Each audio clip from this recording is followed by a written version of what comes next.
guys, ketemu kembali bersama Dr. Royman Simanjuntak, spesialis bedah torak dan kardiovaskuler. Kali ini saya akan membahas satu topik yang sudah dipersiapkan dari question and answer dari Instagram saya. Silakan menyimak dan semoga bermanfaat.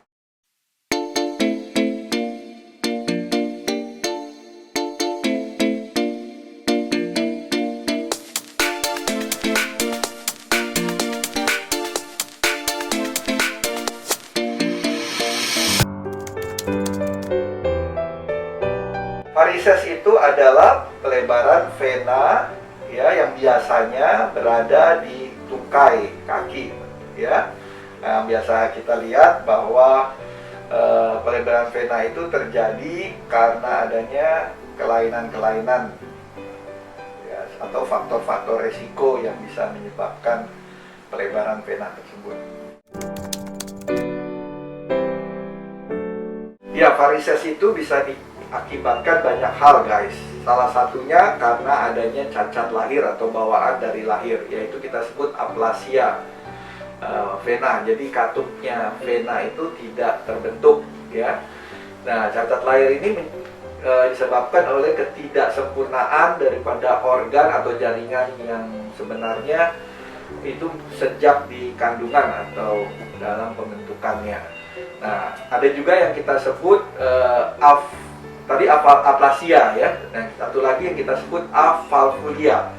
Avalvulia itu artinya di mana katupnya itu tidak terbentuk pada vena, dan displasia itu kalau ada kelainan daripada struktur venanya. Dan ada lagi cacat lahir yang kita sebut karena adanya kelemahan pada vena, yaitu biasanya pada akibat dari elongasio. Elongasio itu artinya pemanjangan ya, atau juga karena adanya trombosis pada venanya.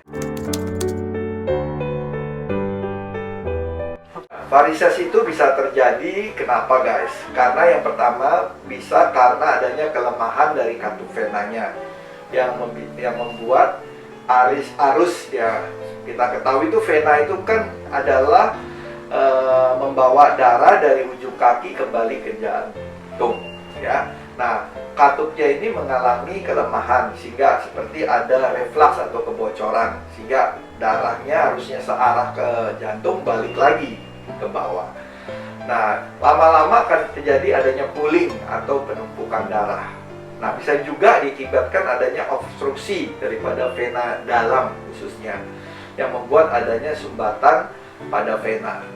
Dan yang terakhir adalah disfungsi pompa otot, di mana biasanya diakibatkan kalau kita memang tidak banyak bisa berjalan. Pada kasus-kasus kita ada stroke atau habis operasi ya, terus adanya kelumpuhan ya, lama-lama ototnya menjadi lemah. Nah, itu menyebabkan juga terjadinya varises. Sekarang faktor-faktor resiko yang bisa menyebabkan terjadinya varises. Yang pertama memang pada usia di atas 50 tahun.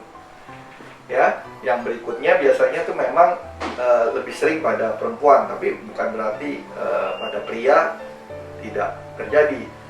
Ya, saya juga bisa menemukan beberapa pasien yang pria, contohnya dia anak muda gitu ya. Nah, dan juga chef biasanya tukang masak ya, itu kan berdiri, dan chef juga kan kadang bukan wanita, banyak pria juga sekarang. Nah, obesitas, kegemukan ya, dan juga ya ada faktor genetik ya, genetik juga membawa faktor untuk terjadinya varises. Nah, yang juga jangan lupa guys, yaitu merokok. Salah satu faktor risiko daripada varises. Dan orang yang mungkin malas untuk beraktivitas ya, mungkin lebih banyak duduk ya, pekerjaan seperti ahli komputer ya, atau dia akuntan ya. Dan juga adanya kehamilan. Biasanya kehamilan itu yang penambahan berat badannya berlebih ya, dan juga anaknya juga beratnya juga lebih. dan terlalu lama duduk atau terlalu lama berdiri, yaitu sama saja risikonya. Dan riwayat trauma, ya, pada kecelakaan lalu lintas atau benturan-benturan yang menyebabkan trauma.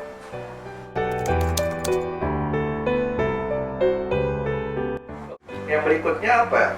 Tanda dan gejalanya ini juga yang penting yang kita harus ketahui, bahwa pada kasus varises ini tanda dan gejalanya memang sangat khas ya. Biasanya kita bisa lihat dari orang lain biasanya atau keluarga melihat tuh ada tanda-tanda seperti pembuluh di superficialis di bawah kulit ya, yang kebiruan, kemerahan atau keunguan, dan lihat juga kadang-kadang ada bengkak di kaki ya, baik itu di betis, di pergelangan kaki, yang sering juga bisa di daerah punggung kaki, dan adanya rasa nyeri yang dan kakinya terasa berat ya, dan juga kesemutan yang bisa juga muncul ya, terus tertusuk-tusuk ya pada otot betisnya atau di paha. Dan yang juga perlu kita lihat, suka kadang-kadang dia tuh gatal, kemerahan ya, panas ya, itu juga harus perhatikan, bisa terjadi karena adanya varises, guys. Penanganannya itu selalu kita harus secara holistik ya, tidak hanya satu saja, contohnya operasi, tapi perlu dipikirkan bahwa penyakit ini adalah karena adalah satu kebiasaan atau satu kelainan dari katup venanya. Yang pertama yang penting adalah kita harus menghindari faktor-faktor penyebabnya tadi. Kalau memang kebiasaan kita sehari-hari duduk lama, berdiri lama, terus untuk wanita itu suka pakai sepatu high heel ya, itu juga harus dihindari. Dan yang berikutnya juga kita harus berhenti merokok. Nah, ada beberapa makanan yang juga kita harus lebih banyak konsumsi dan kita harus kurangi. Yang lebih banyak konsumsi itu biasanya makanan yang sayur-sayuran ya, lebih ke arah vegetarian ya, tetapi tidak harus vegetarian. Tetapi juga kita bisa makan daging tetapi dikurangi yang berlemak. Yang berbanyak ikan juga lebih baik, dan cukup minum ya. Biasanya kita anjurkan 30 cc per kilo berat badan ya, rata-rata 2 sampai 2,5 liter. Dan yang berikutnya juga merokok ya. Kalau merokok ya berhentilah merokok, totally berhenti. Dan apalagi guys, ya kebiasaan yang lain yaitu olahraga, itu juga jangan olahraga yang terlalu berat, yang angkat-angkat berat, loncat-loncat ya gitu ya. Lebih baik kita olahraga yang lebih ke arah aerobik ya. Berenang, naik sepeda ya, terus jalan cepat, lari masih bisa ya. Saya pikir itu.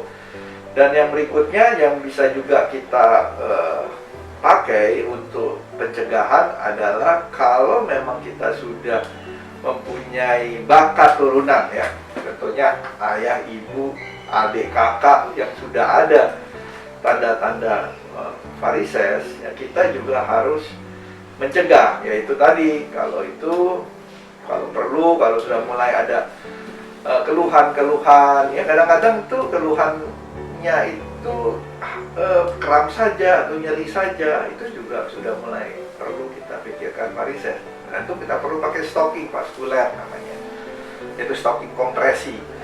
Nah, itu bisa dilihat apa itu stocking kompresi ya, yang sebenarnya tekanannya itu ada tekanan yang ringan, sedang, dan berat ya, mild, medium, and yang severe, yang berat ya, yang tekanannya lebih kuat.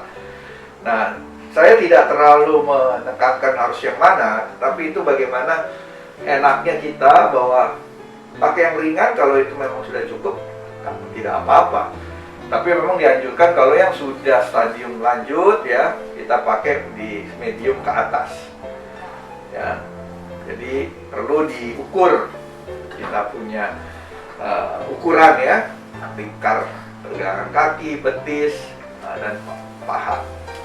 Ya, pada kasus-kasus yang sudah memang berat, ya biasanya stadium 3, 4, 5, 6, ya itu kita perlu pikirkan juga adalah tindakan intervensi ya, bisa ya, yang kita sebut di open ya, atau bedah, yaitu kita biasanya ligasi venanya. Apa itu ligasi vena? Yaitu berarti vena-vena yang menonjol kita keluarkan, atau kita pakai tindakan yang lebih minimal invasif, kita bisa pakai endovascular laser ablation atau EVLA, atau endovascular yang radiofrekuensi, yang prinsipnya kita ada suatu pipa ya. Pipa ini kalau semakin besar akan menyebabkan alirannya itu lebih stagnan ya, gampang berhenti. Nah, itu pipa itu kita harus tutup dengan cara memberikan intervensi termal,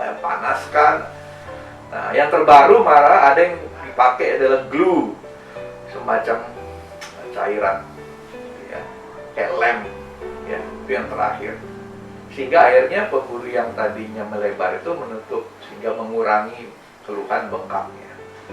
Nah, ada yang masih ringan, yang masih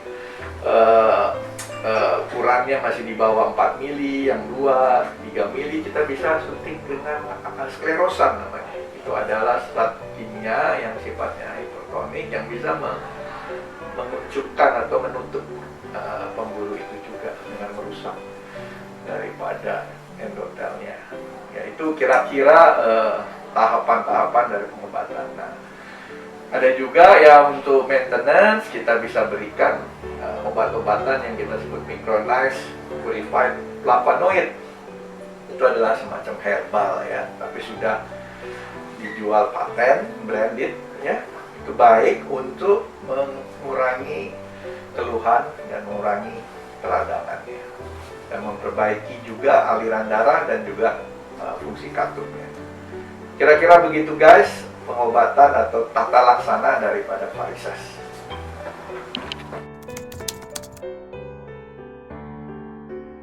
Berikutnya kita membahas mengenai komplikasi guys ya. Komplikasi yang memang sering terjadi pada kasus seperti ini, yang mulai dari yang lebih relatif ringan ya. Contohnya pasien itu mengalami kalau dia sudah cukup lebar ya, pembuluh superficialis atau yang di bawah permukaan kulit itu lebar, bisa sampai sebesar ini, kelingking ini. Ya kalau dia nanti tergores atau terbentur, itu bisa terjadi pecah, nah, itu perdarahan guys ya, gitu. Karena perdarahannya sulit dihentikan, ya harus segera ke rumah sakit. Dan yang berikutnya juga adanya kelainan kulit yang kita sebut seperti dermatitis ya, sebenarnya alergi, tetapi itu sebenarnya bukan itu. Itu adanya karena kulitnya itu rusak, hiperpigmentasi, dan terjadi radang karena kita ketahui bahwa vena itu membawa darah-darah kotor dan dia akan mengeluarkan zat-zat yang sifat racun. Nah, salah satunya yang menjadi komplikasi yang tidak enak juga adalah nyeri. Nah, nyerinya itu bukan nyeri seperti orang disayat luka gitu, bukan ya, tetapi nyeri itu karena adanya rangsangan daripada zat kimia itu terhadap reseptor nyeri. Nah, ini agak sulit guys, makanya obat-obatan anti nyeri biasa sulit untuk menghilangkan ini. Adalah cara yang satu adalah yang paling tepat adalah bagaimana mengurangi bengkaknya dan mencegah terjadinya zat kimia itu diproduksi, yaitu dengan ya tadi stocking, menghindari duduk lama, terus dengan obat-obatan yang tadi micronized purified flavonoid tadi. Oke, ya kira-kira itu. Dan yang berikutnya yang mungkin lebih berat lagi adalah kembali yaitu koreng ya. Koreng itu sudah mulai stadium 4, 5, 6 ya. Korengnya itu lebih khas ya. Dia biasanya di daerah mata kaki sini atau di daerah sisi dalam kaki ini dan di bawah, di tungkai bawah. Dia bisa kehitaman, ya bisa sampai luka ya, yang basah, keluar cairan ya, tapi diobati nggak sembuh-sembuh. Ya itu namanya ulcus varicosum. Dan yang lebih mengancam jiwa lagi adalah yang disebut deep vein thrombose, yaitu adalah gumpalan darah yang terbentuk karena adanya satu aliran turbulensi, aliran reflux tadi yang menumpuk tidak di sekitar katupnya. Yang itu kalau lepas bisa menyebabkan emboli paru.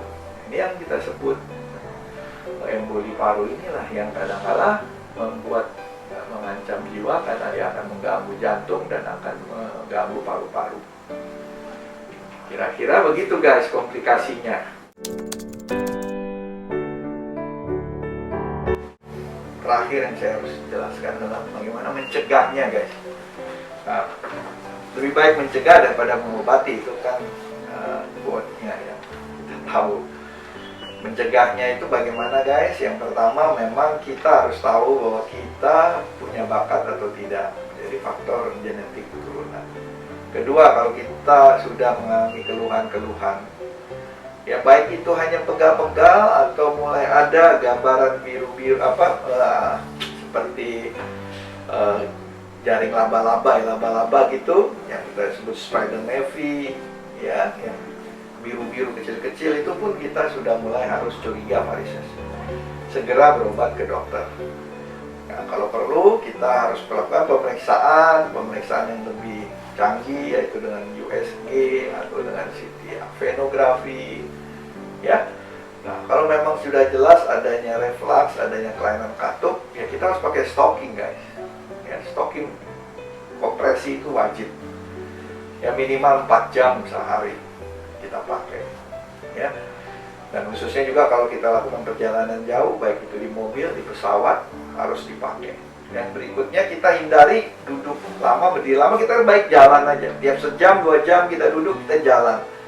Yang paling baik lagi kalau kita melakukan posisi duduk tetapi kaki kita luruskan, dan kita lakukan seperti kita menginjak kopling 30 kali contohnya, ya, selama 5-10 menit. Dan sebelum tidur guys, ya, biasanya saya anjurkan pasien-pasien saya sebelum tidur malam, kita angkat kaki 30 derajat kira-kira dengan 2 ganjel bantal gitu, dan kita lakukan 15 menit exercise pompa otot dengan menggerakkan kita punya telapak kaki. Ya kira-kira begitu pencegahannya guys, dengan makan yang kurangi, tadi saya sudah singgung, perbanyak sayur, minum cukup. Kira-kira sejauh ini yang penting itu aja guys mengenai pencegahan. Dan high heel ya, saya ingatkan high heel jangan. Sepatu yang bagaimana yang baik? Sepatu yang memang seperti yang kita pakai sehari-hari ya, sepatu yang normal aja, yang tidak terlalu tinggi. High heel ya jangan ya. Biasa kita pakai yang biasa dan yang empuk ya, jangan terlalu keras. Ya, seperti itu aja.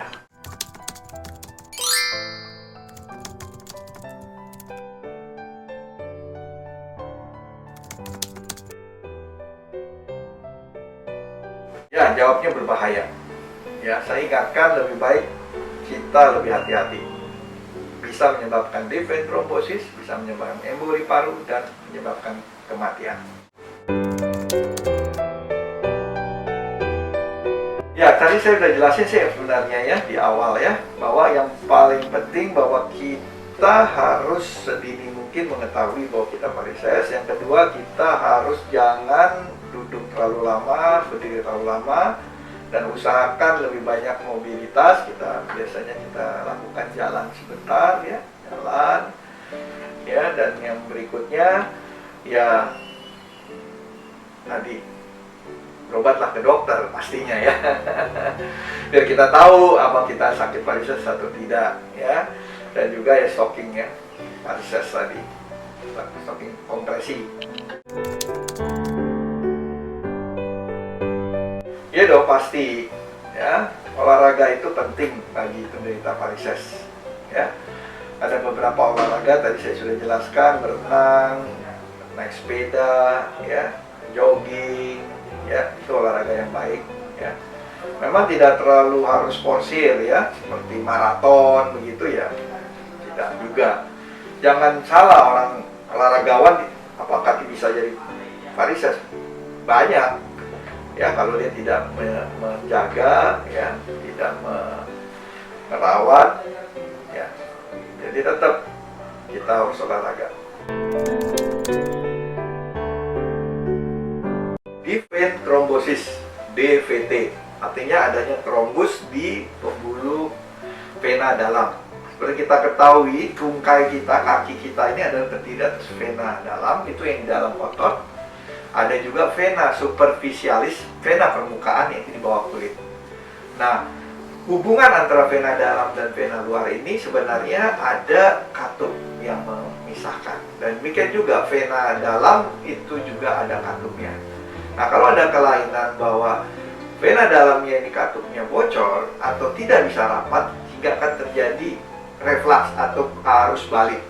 Nah, kalau ini terjadi berlangsung lama akan terjadi suatu proses yang kita sebut juga inflamasi di dalam katupnya atau di sekitar katupnya. Nah, proses inflamasi inilah yang juga memicu terjadinya trombus tadi, gumpalan darah.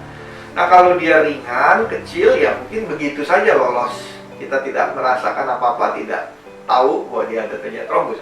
Tapi kalau makin lama makin besar, dia bisa menyumbat total daripada aliran darah vena. Itulah yang disebut tadi deep vein thrombosis, yang bisa kakinya bengkak, merah, nyeri yang hebat. Atau kalau dia lepas dan nyangkut di pembuluh paru-paru, itu adalah menyebabkan emboli paru.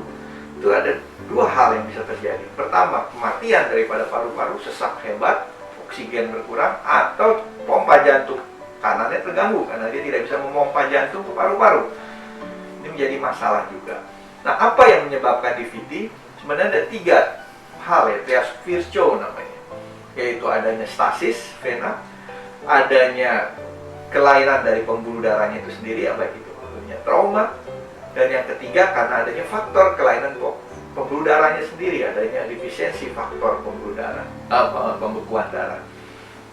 Nah, semua ini yang kita harus perhatikan. Nah, kira-kira itu yang harus kita ketahui, guys, ya.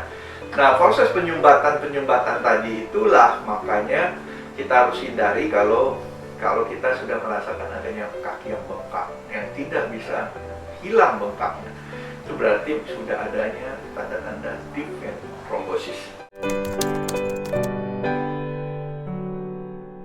Varises itu saya bilang tadi, itu adalah masalahnya adalah kelainan katup vena dalam. Saat ini sangat sulit memperbaiki katup vena dalam tersebut. Kita tidak bisa melakukan microsurgery untuk memperbaiki katupnya sehingga rapat lagi. Hampir tidak mungkin. Bisa, tapi hampir tidak mungkin karena kesulitan tindakannya. Nah, makanya itu penyakit varises atau coronis venous insufficiency ini ada istilah yang baru yang harus saya jelaskan kepada pemirsa, guys semua. Varises itu bahasa awam. Makanya kalau banyak asuransi atau penjamin kesehatan mengatakan varises itu kosmetik, saya tidak tanggung, itu perlu diluruskan, guys. Jadi varises itu sebenarnya bahasa medisnya adalah chronic venous insufficiency, ya, kelainan venus yang kronis atau chronic venous disease, penyakit disease, ya, penyakit vena. Nah, ini bisa berulang. Jadi tidak ada totally healing atau sembuh. Dia akan bisa relapse kembali lagi. Nah, makanya apapun pengobatannya, tetap kita harus mencegah dengan stocking, kompresi, dan menghindari faktor risiko. Ya, baik itu mau diinjeksi, ya, biasanya sering ya kita mau ujian masuk akpol atau ujian masuk sekolah pendidikan pelayaran atau apapun, mereka mengharapkan kita tidak ada varises. Itu saya bilang belum tentu, ya, kita suntik atau apapun itu tidak menghilangkan masalah.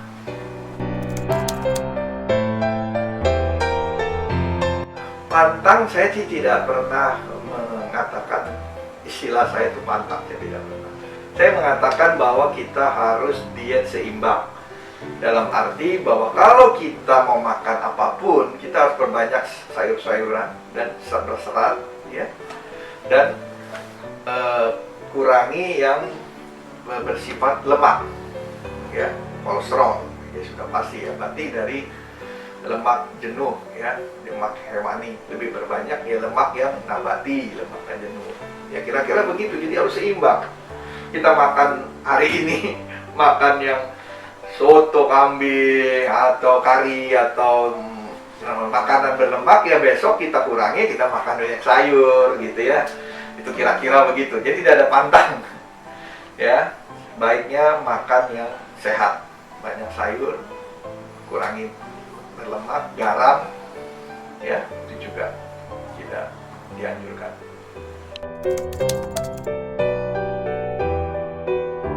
Tidak ada penelitian yang mengatakan begitu sebenarnya, ya. Jadi tidak selalu orang yang angkat besi itu, atlet angkat besi dia varises, enggak juga, ya. Jadi sebenarnya boleh kita melakukan pekerjaan sebagai angkat berat atau pekerjaan guru atau apapun.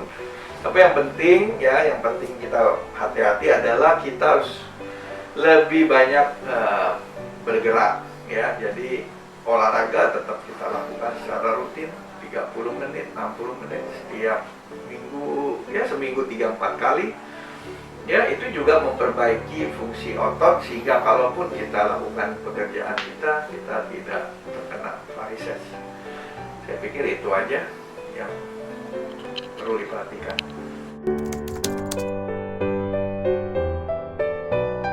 Kalau kita ketahui bahwa fungsi daripada vena itu kan membawa darah kotor kembali ke jantung dan dibersihkan, ya. Nah, kalau dalam kondisi normalnya, ya vena normal dan dia berfungsi normal, itu kan dia itu akan membawa, tadi saya bilang aliran darahnya akan cukup lancar dan baik dan tidak terjadi adanya pooling, ya, ataupun pengendapan darah sehingga varises tidak terjadi. Nah, pada kadar cairan yang cukup dalam darah malah akan memberikan efek encer dalam darah sehingga akan lebih mudah untuk dialirkan, ya. Kita ketahui kebutuhan air itu kan di tubuh kita sekitar 30 cc per kilo per sehari. Jadi kira-kira 2-2,5 liter. Dan semua organ-organ tubuh kita itu memerlukan air. Ya, baik itu otak, baik itu jantung, baik itu usus, baik itu apapun ya, otot ya. Nah, terutama darah, di plasma darah itu sangat penting adanya air. Nah, berlebihan apakah menyebabkan varises? Tidak.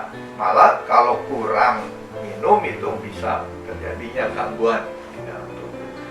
Jadi sebaiknya tidak berlebihan, memang sebaiknya secukupnya sesuai dengan kebutuhan kita. Semoga informasi yang saya berikan ini berguna. Dan kalau memang informasi ini baik, jangan lupa untuk membagikannya. Jangan lupa like, comment, and subscribe.